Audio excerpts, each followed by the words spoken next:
Certamente, perseguição, dificuldade não é algo desejado por nenhuma igreja. E a presença de uma dificuldade não resolvida é muito desestimulante. Quando nós olhamos para os irmãos do Oriente, irmãos onde os países perseguem o Evangelho, nos perguntamos como esses irmãos continuam sendo fiéis a Deus e proclamando a palavra de Deus, porque eles estão diante de uma dificuldade não transposta, uma dificuldade que não somente incomoda, desestimula, mas uma dificuldade que coloca a própria vida deles em risco. E olhando para isso, parece uma boa justificativa para evitar a vida cristã e até algumas tarefas que um cristão teria. E voltando aqui para o nosso contexto, nossa igreja, a nossa labuta, e pensando em problemas que nós lidamos, não tão grandes como esses dos nossos irmãos perseguidos, pensamos às vezes em desistir, em jogar a toalha, ou até mesmo abraçar o mundo diante dessas dificuldades não transpostas. E o que Deus pode fazer por nós nesse momento? Pensando nisso, vamos abrir a Bíblia em Apocalipse, capítulo 7. Apocalipse, livro de Apocalipse, capítulo 7.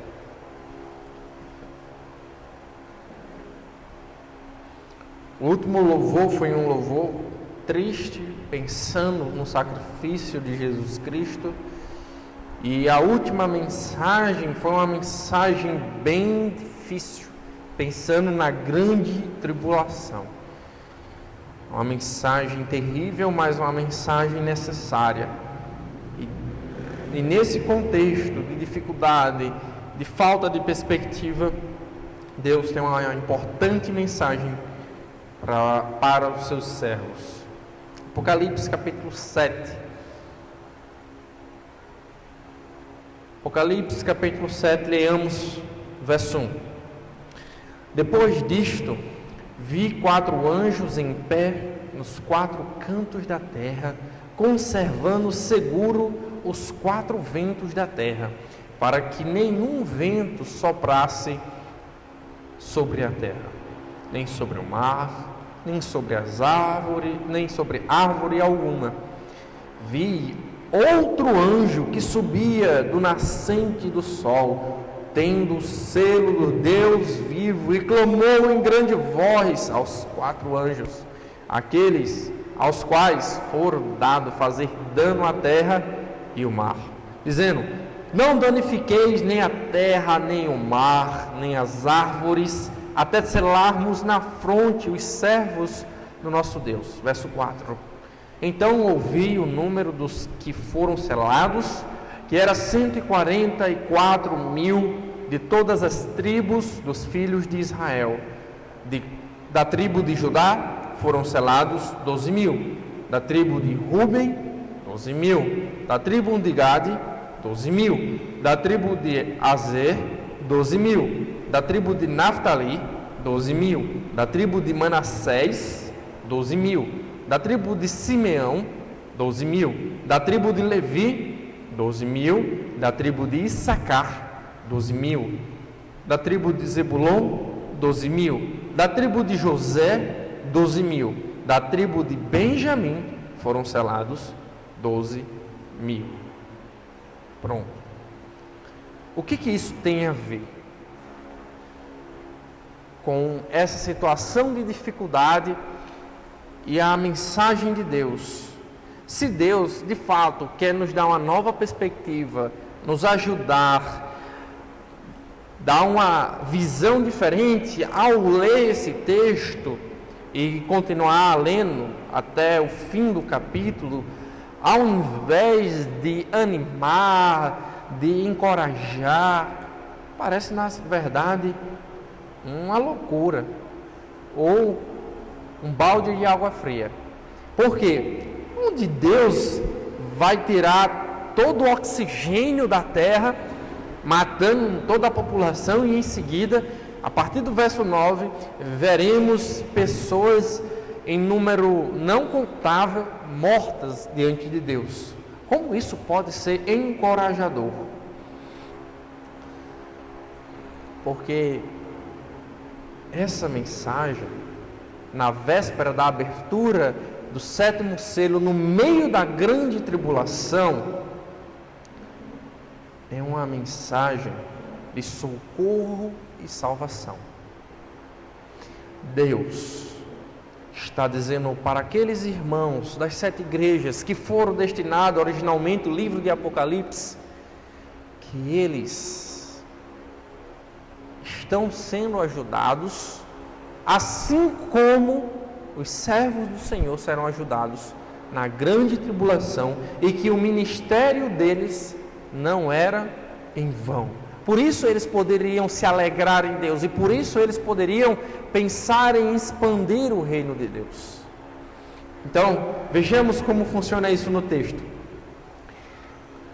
Bem, quando vocês veem anjos, imediatamente, isso deveria nos lembrar daquelas outras mensagens já ouvidas. Em Apocalipse, os anjos não somente participam da revelação, mas também esses anjos, eles estão sendo instrumentos de Deus para trazer destruição aqui para o mundo.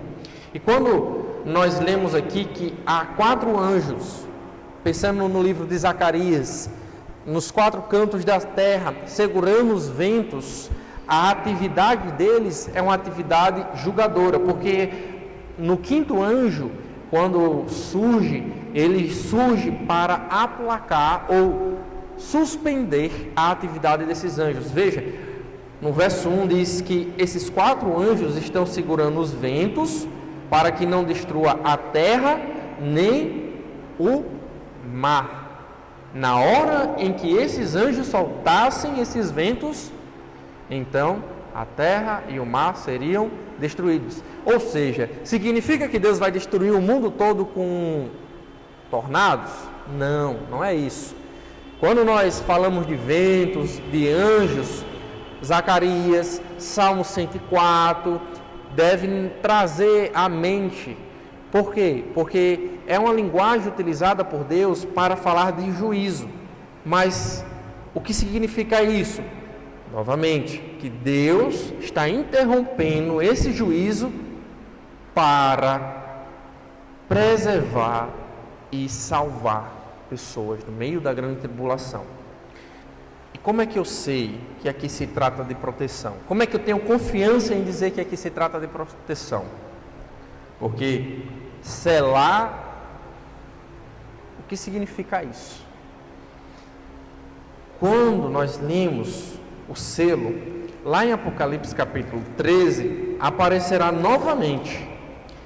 Não precisa abrir lá, mas é dito assim, ó: a todos os pequenos e grandes, os ricos e pobres, os livres e os escravos, faz com que lhes seja dado certa marca sobre a mão direita ou sobre a fronte. As pessoas também serão seladas para o anticristo.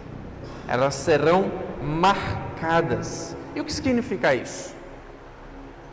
Isso não surge em Apocalipse. Essa ideia da marca da besta, que também aqui aparece a marca de Deus, não é uma invenção de Apocalipse, não é uma criação de João. Isso surge lá no Antigo Testamento, quando Deus dá a visão para Ezequiel de destruir Jerusalém. Ele diz que os seres espirituais entram em Jerusalém e marcam pessoas que não seriam destruídas. E aí no dia que acontecesse o juízo, onde os exércitos babilônicos entrassem, as pessoas seladas seriam preservadas. No anticristo, as pessoas seriam preservadas no governo dele. Não poderiam fazer negócio sem este selo. No meio da grande tribulação, Deus preservará os seus. Esses escolhidos aqui com um selo. E por que Deus escolhe apenas esses 144 mil para serem selados? E qual é o propósito disso? Algumas pessoas, vocês certamente já devem ter ouvido, que esses 144 mil são pessoas privilegiadas que terão acesso ao céu, enquanto as outras pessoas que seguem a Deus não terão esse privilégio. Mas isso não é consistente com o próprio texto, e veremos o motivo disso. Por enquanto, discordem e caminhemos um pouco mais à frente. Esses crentes, esses 144 mil que serão selados, lá em Apocalipse capítulo 14, eles têm um papel especial, que é dito assim, não precisam abrir lá: olhei e eis o Cordeiro em pé sobre o monte Sião, e com ele 144 mil, tendo na fronte escrita o seu nome e o nome do seu Pai. Ouvi uma voz do céu como voz de muitas águas, como voz de grande trovão. Também a voz que ouvi era como de arpistas quando tangem a sua harpa. Entoava novo cântico diante do trono, dizendo: dos 4 seres viventes e dos anciãos. E ninguém pôde aprender o cântico, senão os 144 mil que foram comprados da terra. São estes os que não se macularam com mulheres, porque são castos. São eles os seguidores do Cordeiro, por onde quer que vá. São os que foram redimidos dentre os homens, primícias para Deus e para o Cordeiro. E não se achou mentira na sua boca. Não tem mácula. Pronto. Irmãos, esses 144 mil, ele tem um propósito muito importante na grande tribulação. Esses 144 mil são crentes separados para evangelizar o mundo da grande tribulação. É descrito, como eu fiz a leitura para vocês, como primícias. Qual outro grupo é também chamado de primícias? Deixa eu lhe ajudar. Qual é o período mais marcante na história da igreja? O período chamado Pentecostes. E esse período, ele é chamado pelos judeus como Festa das Primícias. E essa Festa das Primícias, ela tem por função de celebrar a primeira colheita, indicando o sucesso ou a dificuldade que viria das restantes. Logo, como aconteceu o início da igreja ali no Pentecostes, mostrava ou indicava que Deus salvaria muitos, seriam os primeiros frutos, e esses primeiros frutos eram uma evidência de uma boa colheita. No meio da grande tribulação, no meio das dificuldades da terra se partindo, de pessoas sendo mortas, guerra, um período de enganação, Deus separa um grupo para ser suas testemunhas, para que eles tenham uma defesa especial para sobreviver e transmitir a palavra de Deus, mesmo com a presença do anticristo. Mas afinal, quem são esses 144 mil? Alguns irmãos dirão que esses 144 mil são os crentes de todas as épocas. Mas eu não consigo entender isso no texto.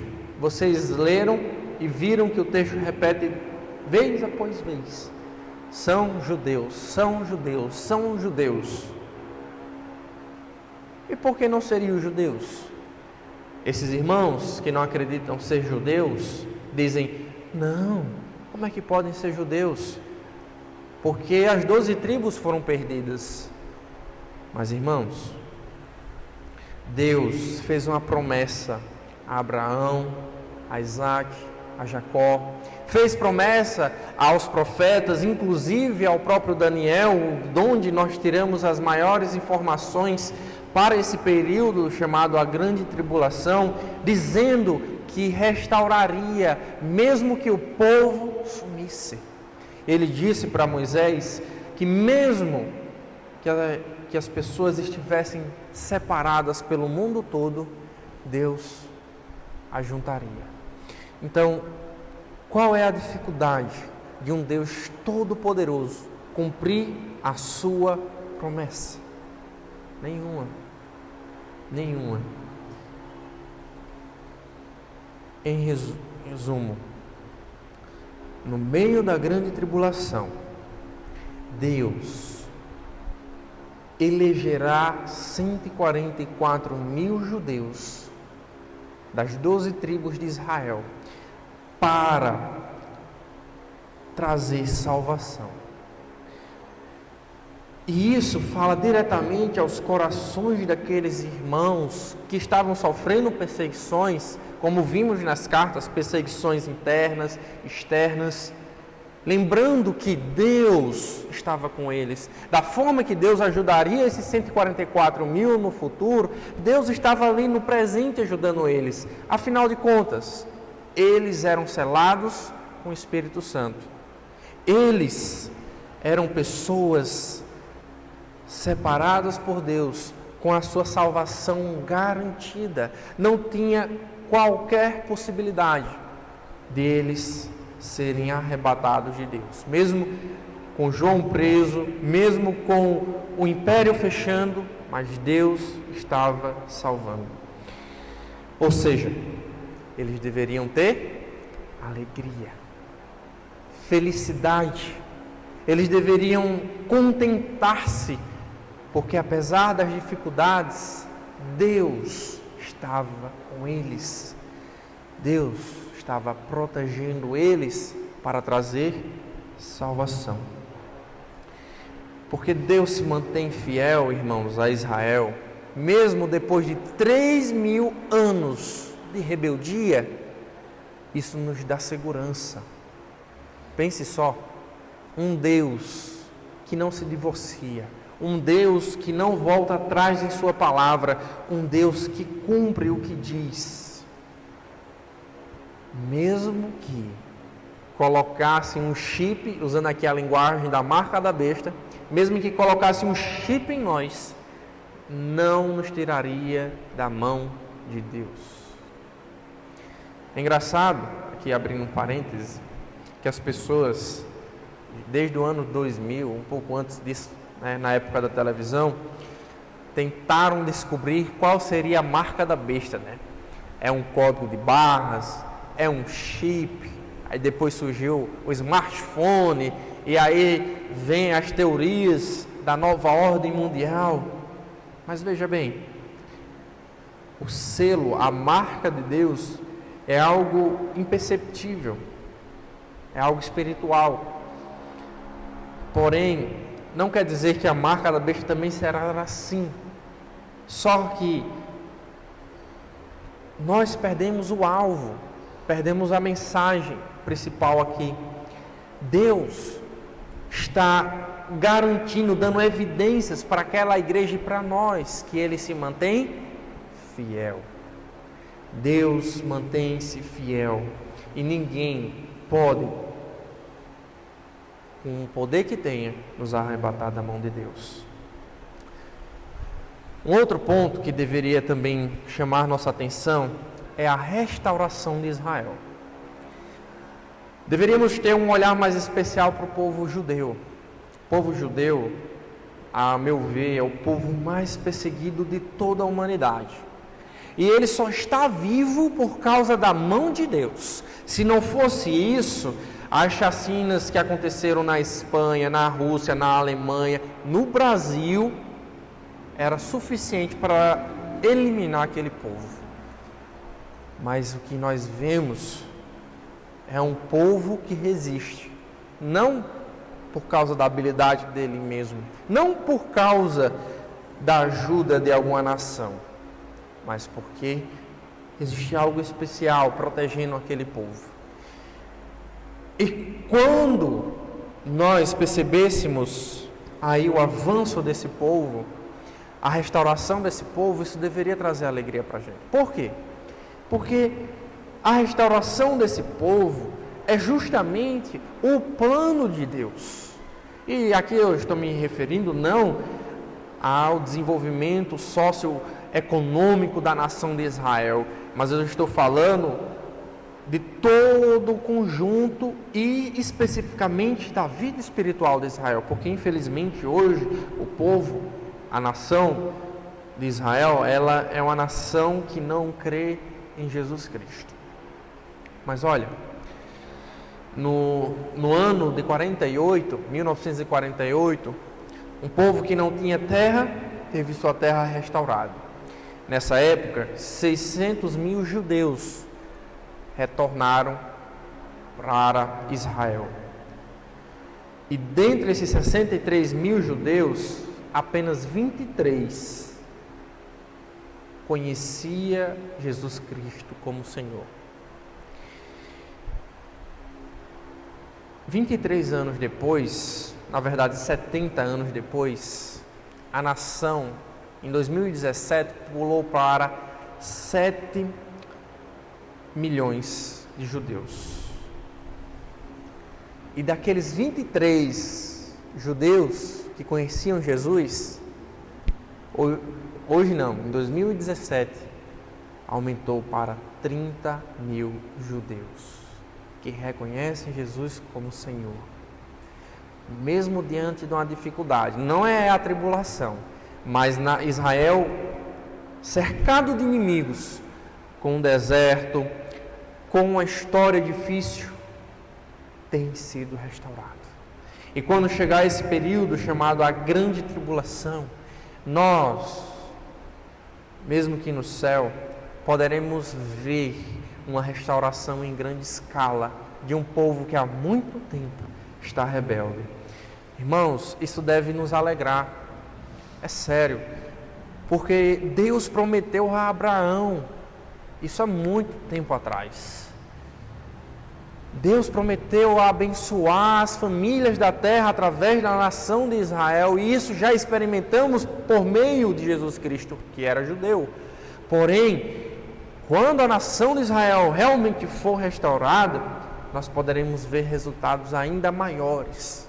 Romanos 10 vai falar sobre isso, que atualmente a nação de Israel encontra-se perdida, Paulo falando do sofrimento dele, porém, quando ele fosse restaurado, quando a nação fosse restaurada, muito mais o mundo seria abençoado.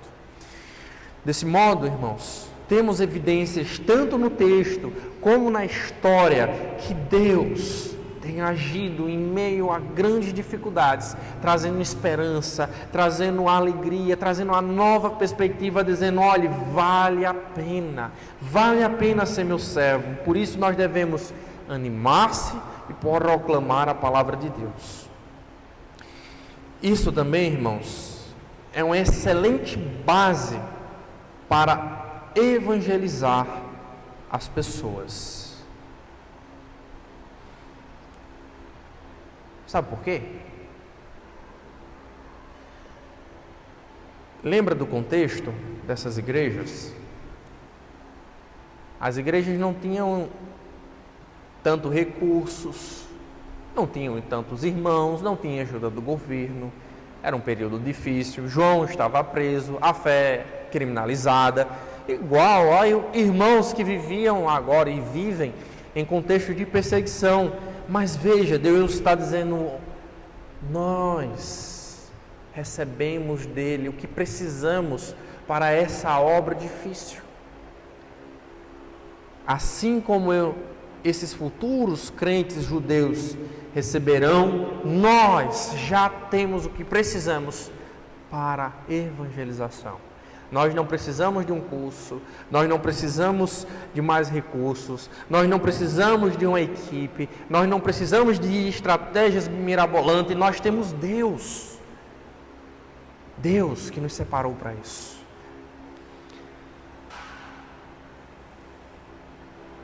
Em segundo lugar, Deus nos mostra que essa guerra não está perdida.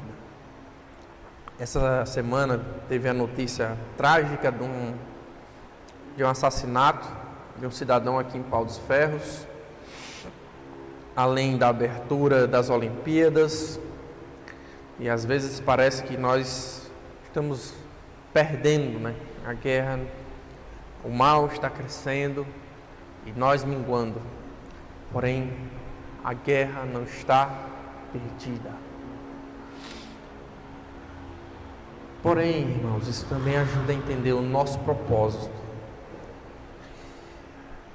Algumas pessoas tentam entender qual a razão delas estarem aqui. E essa passagem ajuda a gente lembrar do nosso propósito. Nosso propósito não é construir o nosso próprio reino, não é criarmos um grande nome, mas sim avançarmos com o reino de Jesus Cristo.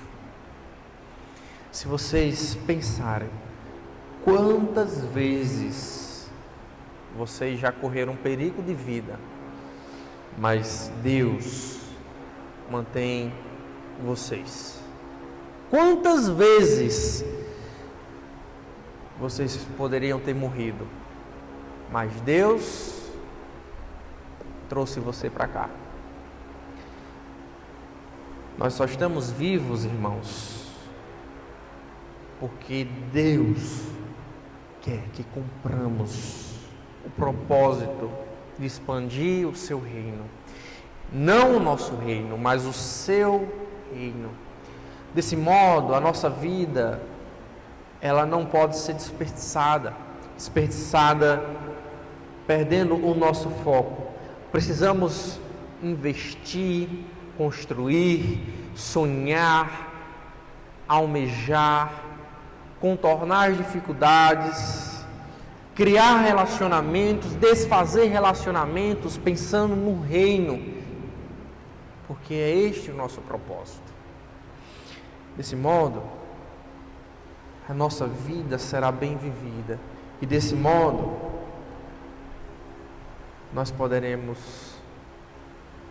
cumprir aquilo que fomos chamados.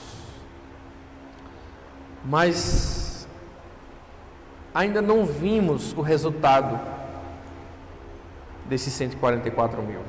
Avancemos um pouco. Apocalipse capítulo 7, verso 9. Diz assim: depois destas coisas, vi e eis grande multidão que ninguém poderia enumerar, de todas as nações, tribos, povos e línguas, em pé diante do trono e diante do Cordeiro, vestidos de vestiduras brancas, com palmas nas mãos, e clamavam em grande voz, dizendo: ao nosso Deus, que se assenta no trono, e ao Cordeiro pertence a salvação. Todos os anjos estavam de pé, rodeando o trono, os anciãos e os 4 seres viventes, e ante o trono se prostraram sobre o seu rosto e adoraram a Deus, dizendo: amém. O louvor e a glória e a sabedoria e as ações de graças e a honra e o poder e a força sejam ao nosso Deus pelos séculos dos séculos. Amém. Um dos anciãos tomou a palavra, dizendo: estes que se vestem de vestiduras brancas, quem são e onde vieram? Respondi-lhe: meu Senhor, tu sabes. Ele então me disse: são estes os que vêm da grande tribulação, lavaram suas vestiduras e alvejaram no sangue do Cordeiro, razão porque se acham diante do trono de Deus e o servem de dia e de noite no seu santuário, e aquele que se assenta no trono estenderá sobre ele o seu tabernáculo.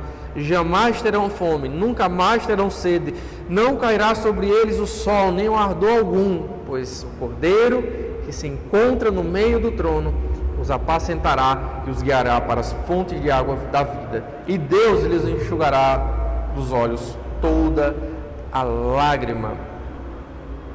Irmãos, é um tanto quanto estranho ouvir um relato de pessoas que estão mortas e interagindo no nosso século, não aqui no nosso meio, na igreja, não é isso, mas no nosso século. Por que eu digo isso?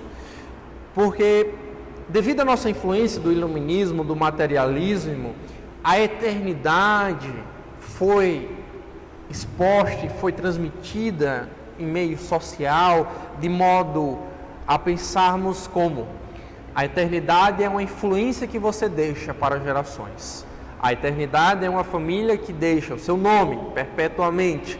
A eternidade é um evento, pensando aqui em Pau dos Ferros, das pessoas que deixaram eventos memorativos, recorrentes na história dessa cidade. Porém, muito recentemente, nestes últimos anos, começou-se uma propagação da experiência pós-morte. O que é isso? Pessoas que morreram durante algum tempo e retornaram à vida, elas tiveram algumas memórias desse período e transmitem essas sensações e lembranças. Isso se chama experiência pós-morte. E com isso, atiçou uma sociedade muito incrédula do momento intermediário, ou momento da morte.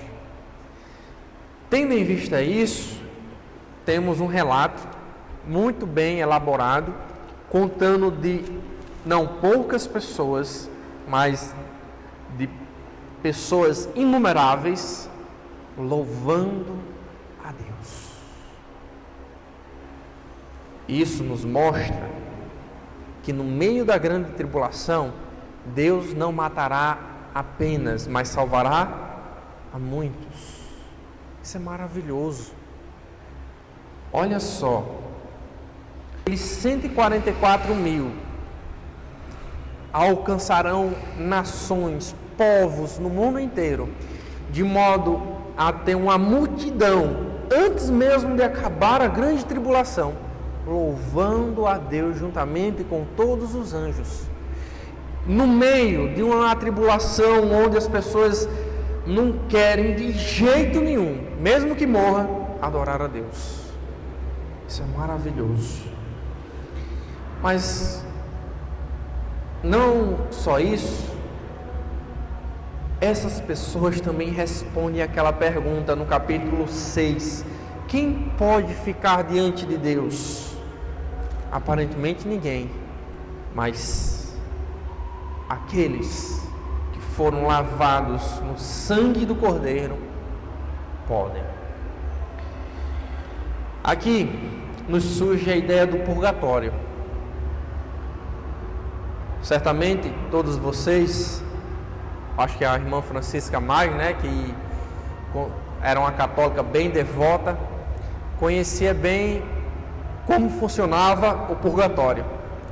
Purgatório, caso algum irmão tenha alguma dúvida, é um local onde você purifica os seus pecados. Na crença católica apostólica romana, a salvação é transmitida por Jesus Cristo, mas nós não podemos entrar no céu sem sermos perfeitos. Logo, o purgatório permite que sejamos aperfeiçoados.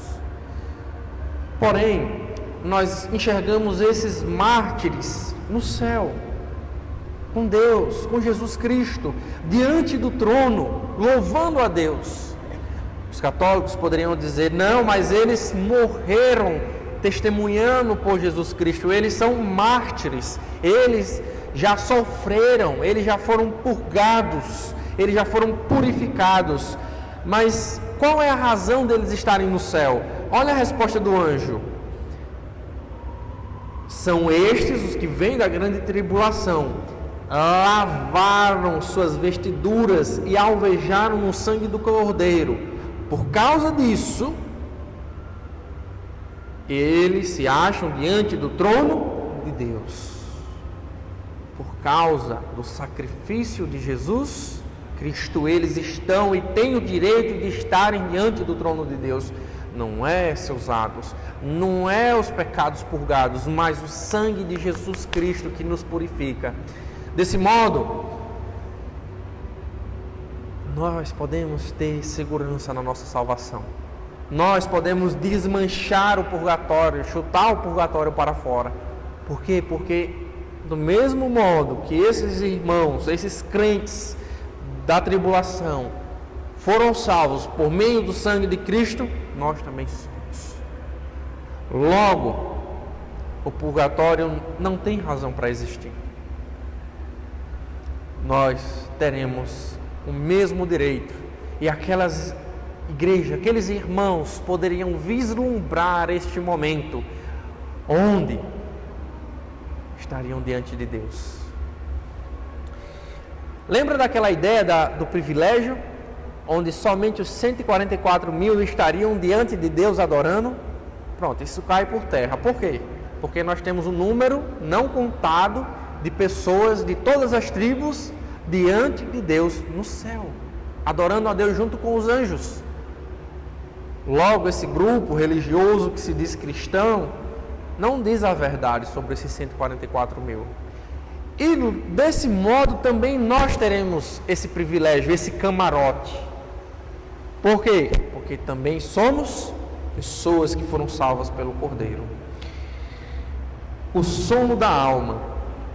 Algumas pessoas falam que quando nós morremos, nós então dormimos, paramos de existir e apenas no juízo final retornaremos à vida, a uma interação novamente, a um relacionamento interpessoal.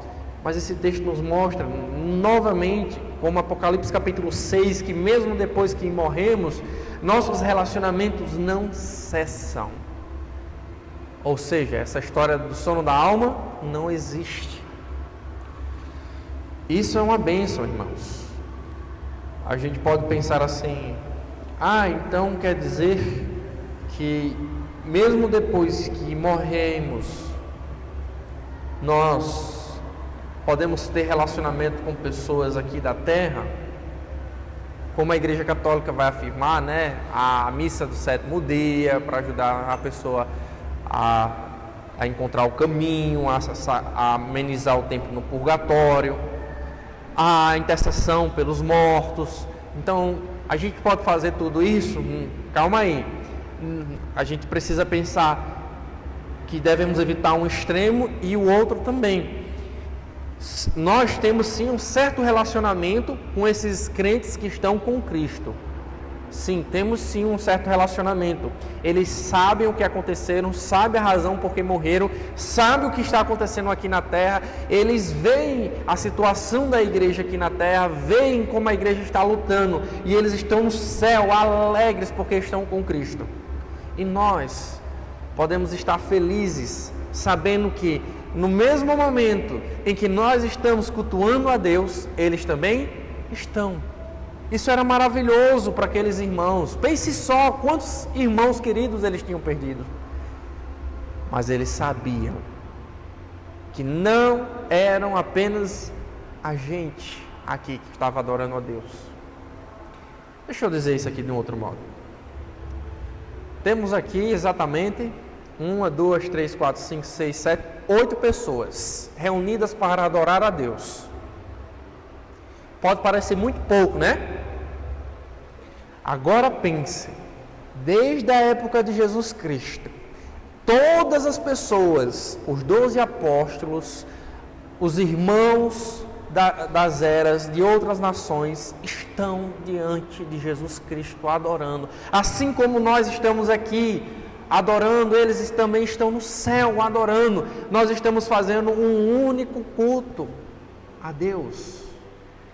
Podemos ser poucos, podemos ser assim frágeis, mas nós estamos adorando ao Deus verdadeiro. E assim a gente pode pensar não somente no nosso movimento aqui, mas imaginar que existe uma multidão de pessoas adorando Jesus Cristo, em comunhão, adorando e aprendendo e adorando Jesus Cristo. Um outro ponto, irmãos, para a gente pensar, este é o último, é que nós não devemos se fiar nas dificuldades. Quando eu falo fiar, é prender-se às dificuldades.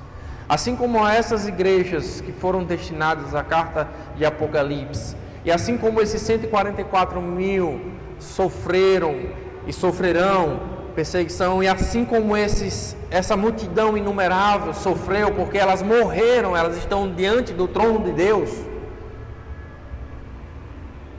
Deus está dizendo assim: olha, vire teu olhar, não olhe, não se prenda à dificuldade.